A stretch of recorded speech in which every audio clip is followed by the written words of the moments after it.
Good morning, my dear friends. I am Prashant Mavani and I warmly welcome all of you to StudyIQ. I hope you all are doing good. Today is Women's Day. March 8th is Women's Day. And the thing is, I would like to take this opportunity to greet and thank all the women out there, girls, women, ladies out there, right? Thank you so much for making this world a bit more beautiful. Thank you so much for making this world a bit more humane. Thank you very much for making this world a bit more heavenly. You are all special, you all are unique, and you all have this potential, right? You have this seed in you of becoming a mother. Mother, I am very close to my mother, and I'm sure all the boys and girls out there, you know how much we love our mothers, isn't it? So this is something that is truly heavenly, I think. And I have two sisters as well. And in fact, many a times I say that I have three mothers. Both my sisters are elder to me, and even today, for them, I am like a small child. So in this way, I am very lucky to have two elderly sisters who are always there for me, and they are like my mother as well. So thank you very much, not only my sisters and mother, but all the mothers out there. And I wish this Women's Day to not only my dear students, but to your sisters as well, to your mothers as well, and do pass this message of mine that thank you so much for making this world a bit more beautiful. With this, dear friends, StudyIQ provides pen drive and tablet courses for various different exams. Just in case if you have any question or queries, check out studyIQ.com and you will find chat support on it. You have these phone numbers as well, and you can download this lecture from my Facebook page. You can follow me, you can get in touch with me, and I am really looking for your greetings and your comments, you can say, or what do you think, right? What are the positive things that you find in today's 8th March Women's Day? So let's celebrate it with some positive and good news around the world. There are many examples out there, and with this we reach here our editorial and op-ed page. Let's see what we have got on table very quickly. You have this two editorial. One is about Sri Lanka state of emergency. This one is about Rooftop energy mission that is going on in Bangalore. Very good one. We will talk about it in detail. This one is about be alert to this operation Dhaka. Dhaka basically means to push something, or many times we can say that to destroy something as well. So here you see this image. I have got a bigger version for this image. You know, this vandalization of statue going on in our country at present. This is a big thing, and it is very sad as well. So this article is talking about it in detail. I will throw some light on this thing too. This one is about our toasters are brave. Our toasters are brave is on Internet of Things.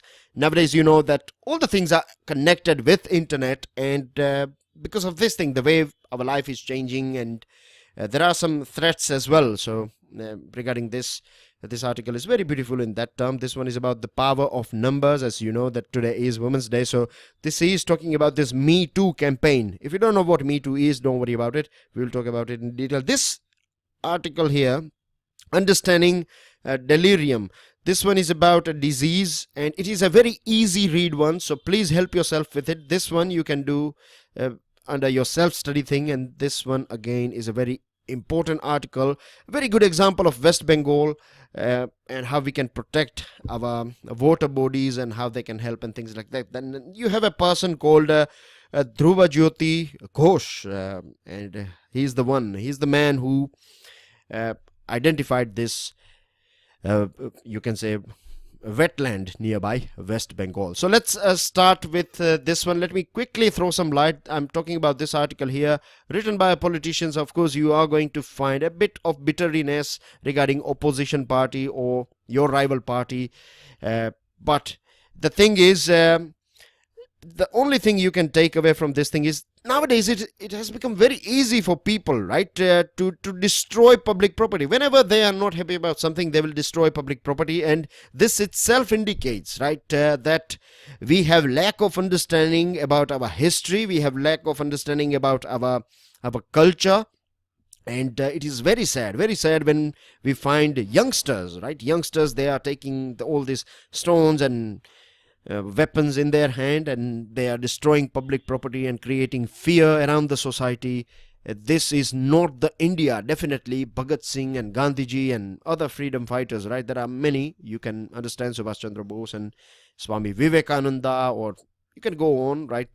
This is not the future that they saw for us, and this is not something that we want to see our generation, our next generation, right? We don't want this type of India. We need a peaceful India, a progressive India.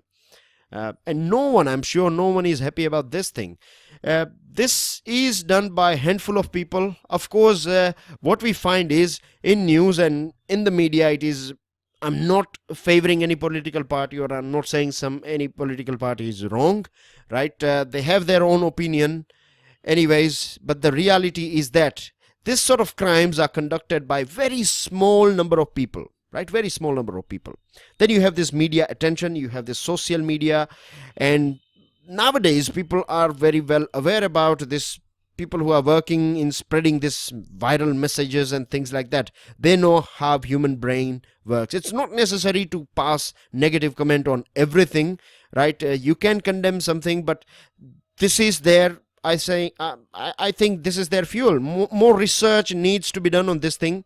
Why every time this sort of things are becoming or hitting this tipping point? I'm not sure how many of you know about this theory of tipping point. When you are doing something, say for example, and when you reach a certain level, or if you cross a certain level, it applies to different products or things, anything, you can apply it to anything, and all of a sudden it becomes a big hit, or it is all around us. So in the same way, right, this sort of violence, now people are getting master. There are a few people who know how to breach this tipping point, and then they can spread their whole message around. So it is a bit of mix of psychology as well as human behavior, how a group behaves and how things works on this internet and things like that. So I hope things are clear to you now. Now if you read this one, it will become very easy for you, I believe. And we have a news item as well. But anyways, well, let's go ahead with this editorials that we have. This is about Bengaluru's aerial mission, right? You have a helicopter that is you can have this, or this particular helicopter that is loitering in the sky of Bengaluru is fitted with this light detection and ranging. It is known as LiDAR, and this LiDAR is basically a big scanner or something like that. It is a big gadget that is fitted in this helicopter, and it will capture data regarding, or say for example, it will click pictures and picture of your roof. It is about rooftop energy, as you can see here from this. The name of this editorial itself is about rooftop energy. So basically this helicopter is collecting data, and it is about rooftop solar energy. What they are trying to do with the help of this LiDAR and this Bengaluru's aerial mission is they are estimating the capacity of solar energy that can be produced from rooftop from this city of Bengaluru and nearby, or you can say outskirts of Bengaluru, right? It is very important for us to find out, like how many houses are there, or the right quantity, you can say, a sort of estimation, a more real sort of estimation, bit closer to reality. You have some shady areas and things like that, so based on that you can estimate it. You can also find out potential risks as well. So this is not something that is unique in our country only. This type of exercises are going on in different parts of the world as well. There are many different countries and many different cities.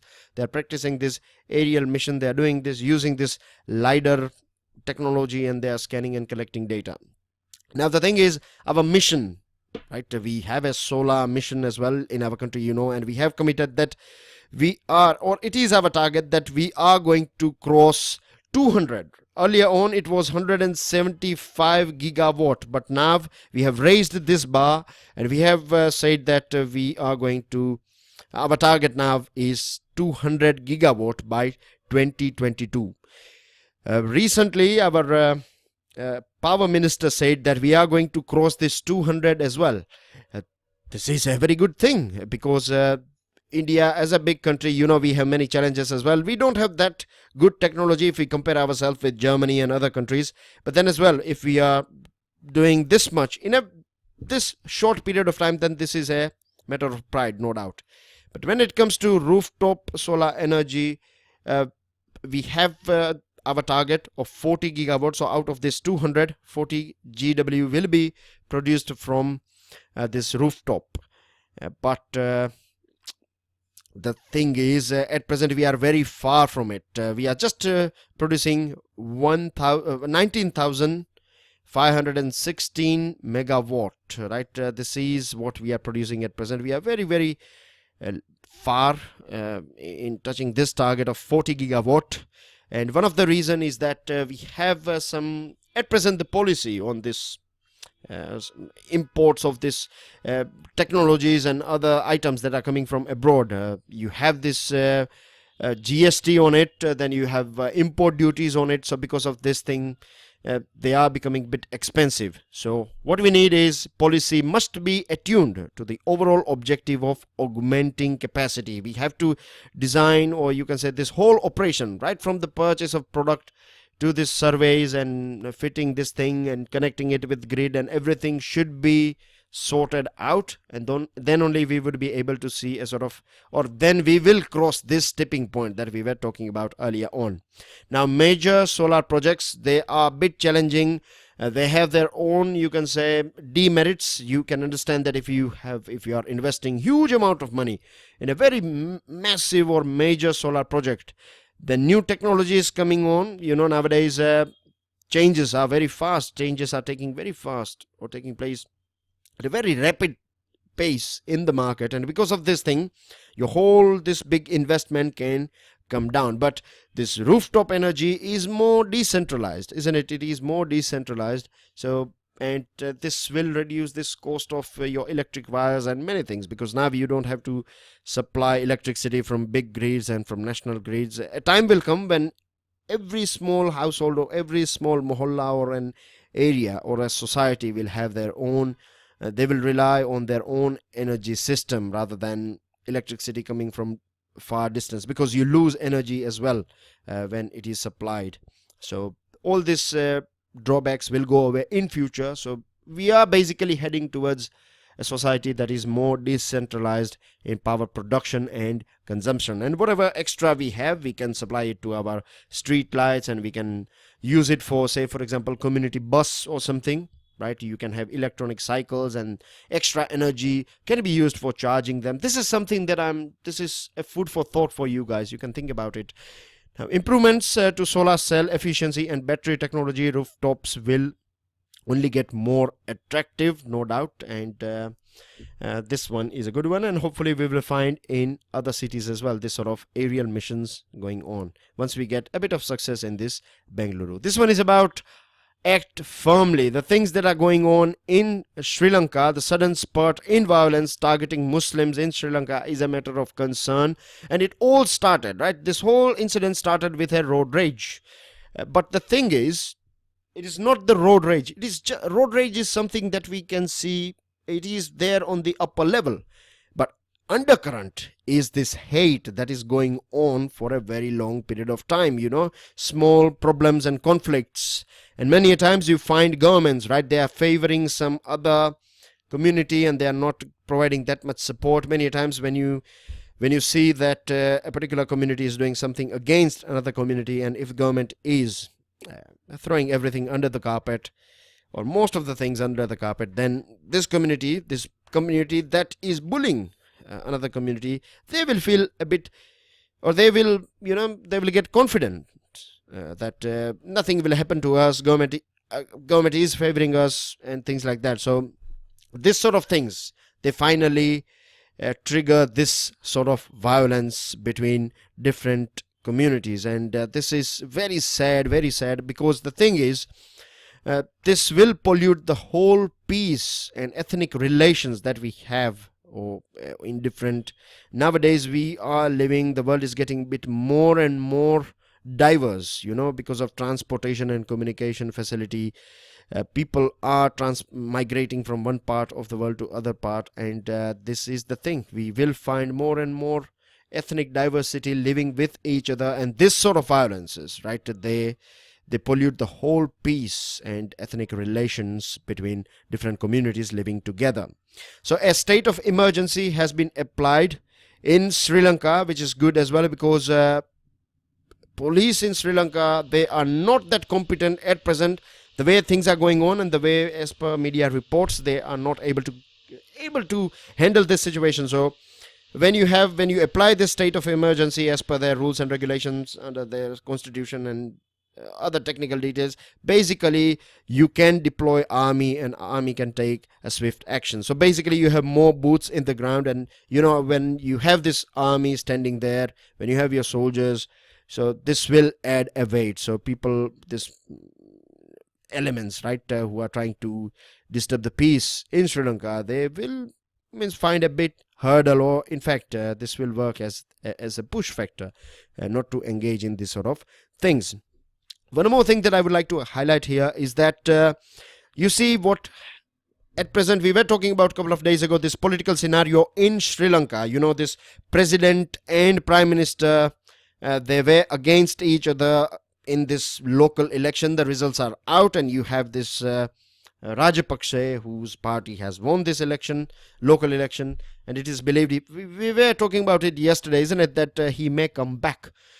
Anyways, when you have this sort of situation, when two allies or two partners or this important political authorities like president and prime minister, when they are against each other, when people will sense that things are not right, it will send a sort of shock wave, or you can say this whole wave of culture, this unofficial chat that will take place, that you never know, this president and prime minister, they may have a fight with each other and we may see a fall of government. This sort of negative, this is how human beings work, right? This sort of messages will be passed all across the board, and then you will have this wave of negativity. And when you have this wave of negativity, it becomes a breeding ground for all these people, right, to spread this hate, this virus of hate. And then you see it spreads like a flu during the change of season. It works like something like this way. So political instability is dangerous. This is one aspect of political instability. And the other thing is that more recently there was a hate mongering against the community in the backdrop of some Rohingya refugees seeking shelter in Sri Lanka. So a very sad situation in Sri Lanka here. With this, we reach this article. This one is the ecologically subsidized city. West Bengal is an ecologically subsidized city. The person that you can see on your screen, his name is Dhrubajyoti Ghosh. Sadly, he is not between us anymore, but the work that he has done will stay with us, and hopefully other cities will learn from what he has taught us. In 1990s, he got this role of Honor Laureate, United Nations Global 500 role of Honor Laureate, and in 2016, he was bestowed with this International Union for Conservation of Nature gave CEM Luke Hoffman Award to Dhrubajyoti Ghosh. With this, dear friends, he talks about this city, Kolkata or Kolkata. Kolkata's wastewater is introduced into and detained in shallow water bodies. They are known as Behris in Bengal, and this water bodies, right, which serves as oxidation ponds because of the presence of algae. So how it works is that you have this open tropical sun over there, and the water undergoes a change under this open tropical sun. You have this bacteria, right, they are disintegrating here, and this algae are proliferating here, and algae are a good food for fish. So basically this whole treatment process, right, is very natural process that takes place nearby the city of Kolkata. And the good thing is that this process has been going on for ages, right? Villagers were aware about it, and Dhrubajyoti Ghosh was the first one to identify this whole thing. He was working as a sanitation officer, and he identified this thing. He's an ecologist now, no doubt. But he is the first one to identify it, because no state was knowing about this thing. When I say no state, I mean to say the government was not aware about this thing. There was no intervention from the government. Whole this thing of this open tropical sun changing this water, this waste water, and turning it back and refreshing it and things like that was done naturally. It was going on, and villagers were aware about this thing, right? There was no media coverage. It was pure example, you can say, sheer use of local knowledge that was deployed by these villagers, and the treated water is used by these villagers in the area to grow vegetables and paddy, and they are flourishing here. With the help of this Mr. Ghosh, this site, this 125 square kilometer area was taken under Ramsar site. You know, we have this Ramsar convention on wetlands, and we have talked about it earlier on as well. Ramsar is a city in Iran, so keep this thing in mind. And this name, this wastewater body nearby Kolkata falls under this Ramsar site project, so keep this thing in mind as well. Now, the capacity to treat 750 million liters of wastewater per day, 750 million liters. This is a huge amount, and if you convert this thing, or if you apply a bit of quantity on it, then you find that it would require $25 billion per year. $25 billion is not a small amount at all.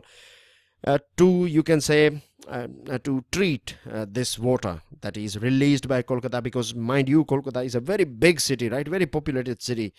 So this is done naturally here. And the thing is, this water and this whatever wetland that you have, generally people consider wetland as a wasteland.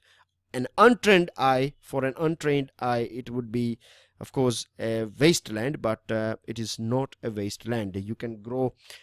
See here, this is the case of Kolkata, 55,000 tons of vegetables, 10,000 tons of fish annually, and it provides livelihood to 1 lakh people. So this is, you can say, ecologically subsidized city of our country. And we find, if we find this sort of process going on, we first of all, we have to identify it. And if we find this type of beg your pardon, because we are talking about Kolkata, so this West Bengal is coming into my mind, but this wetland that we find nearby other cities, we have to identify them, and then we have to observe this process, and we have to see whether this nearby villagers, if they are relying on them, then we have to work towards the protection of this wetlands, because as you can see, it saves huge amount of money for us. It supports biodiversity as well, and as per United Nations Millennium Ecosystem Assessment 2005, it says that ecological degradation to the more prominent within the it is more prominent within wetlands than any other ecosystem on earth. And wetlands are very, very important. You can say they are nurseries for biodiversity. So, and this is one of the reasons why we have to protect our wetland. You have very good example of this one here. This one is about our toasters. This is about Internet of Things. Now, this term was coined by Peter T. Lewis in 1985, and he said that that in near future, right, this whole world will be taken over by this Internet of Things. And it is, if we see in 2018 what he said back in 1985, we feel that he is somewhat right. Things are being taken over by internet at present. Back in 1999, in Business Week magazine, or an article, Neil Gross said that in next century the planet Earth will don an electronic skin. It will use internet as a scaffold. If you don't know what scaffold is all about, this is a scaffold, and a scaffold to support and transmit its sensations. Basically, what he means, what he's trying to tell us here is that everything will be run by internet, and this is right too. Back in 2008, imagine, right, things connected to the internet surpassed number of people on Earth. And can you imagine today's scenario? At that point of time, mind you, we were not having that many CCTV cameras around the world. We were not having internet connection that we have today. So in this 10 years, things have changed drastically, and we know this role of internet in our day-to-day life.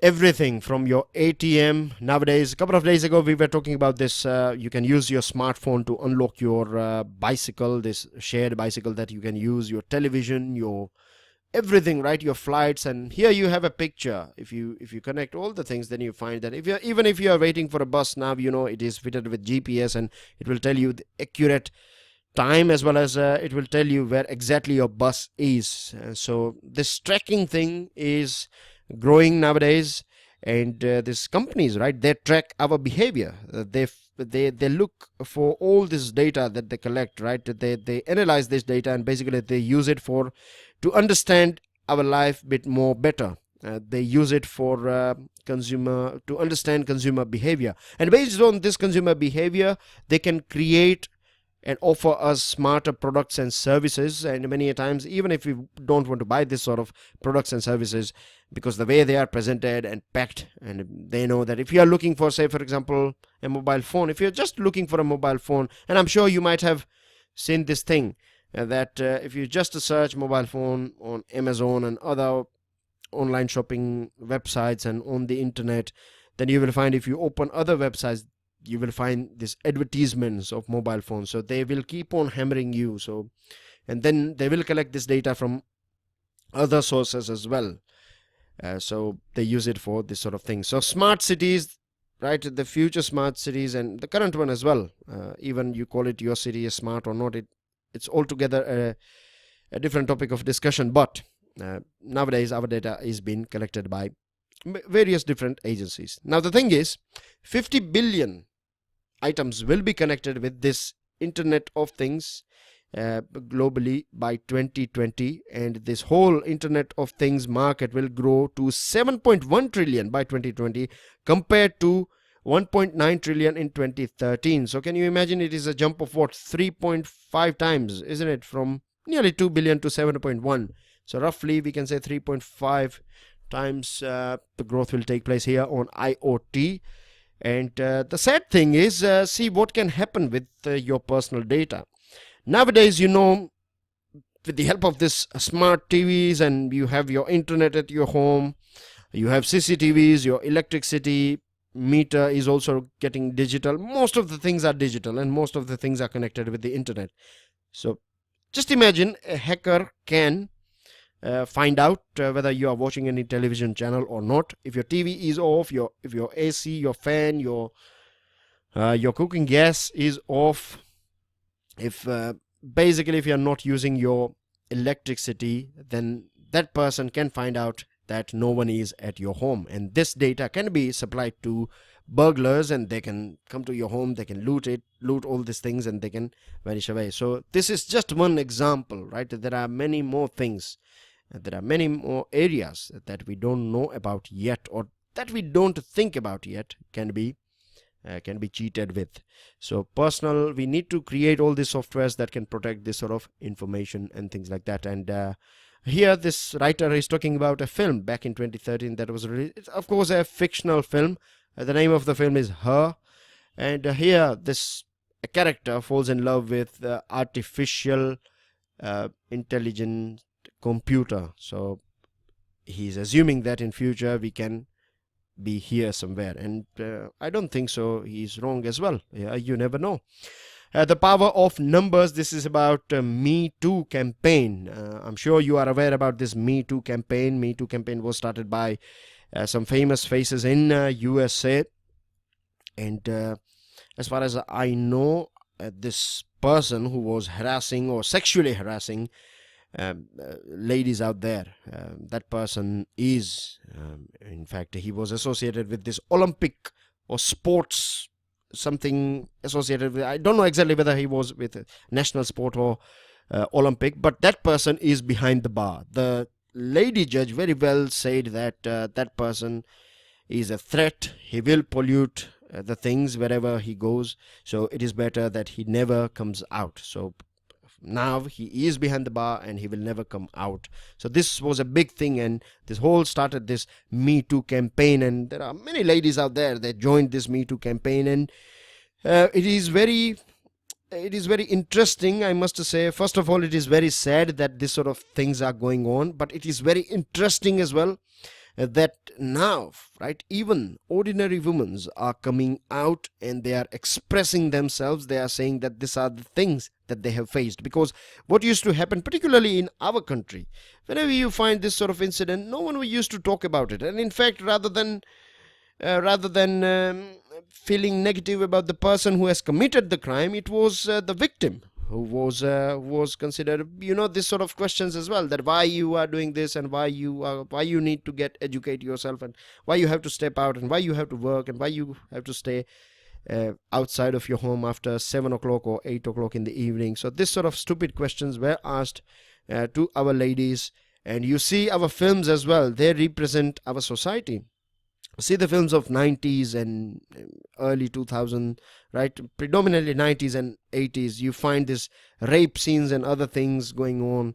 This sort of things were there because this was reality, and people used to watch. People used to watch in the sense in the film as well. You see that a rape is being conducted, but no one will dare to challenge these goons. And this was something that was a reality. But now things have changed a lot thanks to technology, and it's not just about technology, it is about understanding and awareness that we have at present. But the thing is, when it comes to data, now we have statistics of, generally speaking, everything. We know how many people are defecating in open, we know how many people are overweight, we know how many mobile phones are out there. But when it comes to sexual violence, when it comes to sexual harassment, we don't have any data at all. So this is very interesting as well. When I say interesting, of course I'm saying it with negative emotions, that why we don't have this proper data. Even today we have not created that culture, right? Still we need to clarify our understanding here, that yes, with the help of our understanding or awareness, when we support someone, when we are ready to take a stand, only then we will change. And I believe one of the reason why we think about it, this is my personal opinion, we need co-education. We need proper co-education. We don't need a co-education in which you have a school or classroom in which you have girls and boys, but then in that classroom as well, what you do is basically you are segmenting them. No, we need a proper co-education, because until and unless, right, boys, I must say, because boys are men are the biggest threat for women in the world, and this is not just me saying. If you go through the history, then you will find that the biggest threat for women in this world is men. So if they don't understand, if they don't interact, then this all will always be there, and then you have this mystery, that what woman is all about and things like that, and then you find this sort of crimes taking place. So I think this is a very good start for this generation, for younger generation who are out there in the school. The integration will help in understanding, and then you have your family values and family culture and training and things like that. So in this way, but for overall city, for overall country, we need solid, good data. Without data, we cannot design our policy, or we cannot analyze things. So we need proper data. For that, we need to use right questions, right? We have to ask right questions. We have to use right phrases as well, right? The way you ask question, your words, they matter a lot. One-to-one interview, providing comfortable environment while you are asking questions, and all these things will matter a lot. So that's everything that we have got in this one, right? It is about silence. If we don't have data, then it is basically silence, right? Speaking louder than statistics. This is the situation at present that we have. This is about a news item. Now I have changed a little bit the way that I deliver news items here.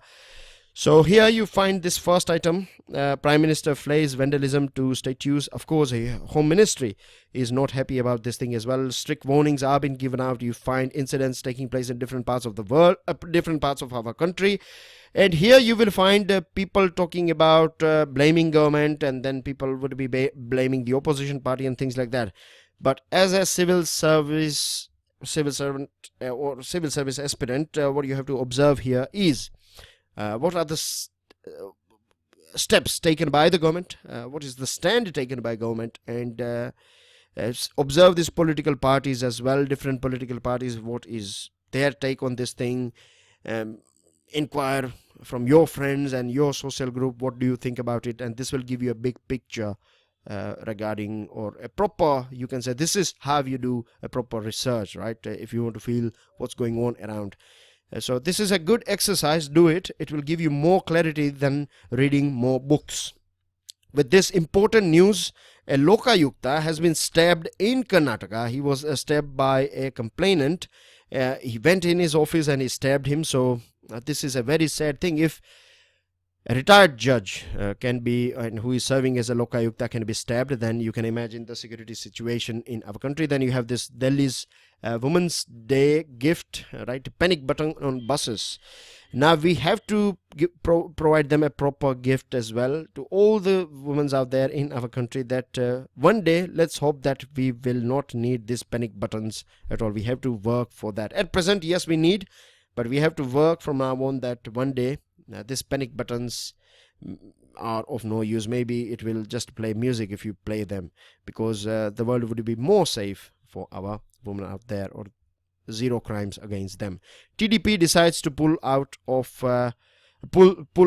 2 ministers. No decision yet on pulling out from NDA, and their basic demand is special status. Special status is 90-10, so 90% help coming from the center and 10 from your own state. At present, it is 60-40, and as per 14th Finance Commission, now you don't need any special status. So this is a thing that is creating trouble here. Fire engulfs a ship nearby Lakshadweep. Do locate Lakshadweep on your map. And for the third day, protests stall Parliament. Very sad thing. Yesterday we talked about, I provided you a figure as well. There are many important bills out there, they are pending, and they are trying to cover this opposition, right? They should understand this thing, that they have no right. They can ask questions, but no one has this right to disrupt and waste this important national hours. Center's reply is being sought by the Supreme Court on these Rohingyas, whether you can accept them or you treat them on par like Sri Lankan refugees or not. Cabinet approves easing spectrum cap. We will find editorials and articles on this thing, because this move will ease this mergers and acquisition at the same time. It will give some breathing space, extra time for this, you can say, for this telecom companies to pay for this spectrum to the government, the spectrum that they purchase. And India-China trade hits a record 84.4 billion. Even though we had this Doklam issue, bilateral trade has not get affected. And here is about peace on peninsula. You know, he agreed that he is ready to have a discussion with USA. So hopefully, let's see that things are a bit calm. I have 2 questions. These are from yesterday. Do a little bit of research. Now let me guide you. I think most of you are not aware about how to go for it. That is one of the reason I believe that no one has responded right. So do Google Lokpal, right? And you will find, you have to read a couple of pages, but you will come across the powers of Lokpal. Whether PM is under Lokpal or not, whether Lokpal can carry on inquiry on Council of Ministers or not, civil servants or not, this sort of things, right? So do check out power of Lokpal. Whether Lokpal can act only when someone complains, or Lokpal can take stands on its own. You have to find out this thing. Then, what is the main issue at present with Lokpal appointment, right? What is leader of opposition? Who are the important people who are part of this selection committee? Think about it, read about it, and then prepare your answer. With this, dear friends, StudyIQ's pen drive and tablet courses, everything on StudyIQ.com. Make sure you check it out, and please, if you have learned something out of it, then do give me your like, do pass your valuable comment as well as your answers. Don't forget to subscribe to our YouTube channel, share this lecture with your friends, and don't forget to pass my message, right? Happy Women's Day to everyone out there. Thank you very much for listening me. Enjoy your studies. Jai Hind.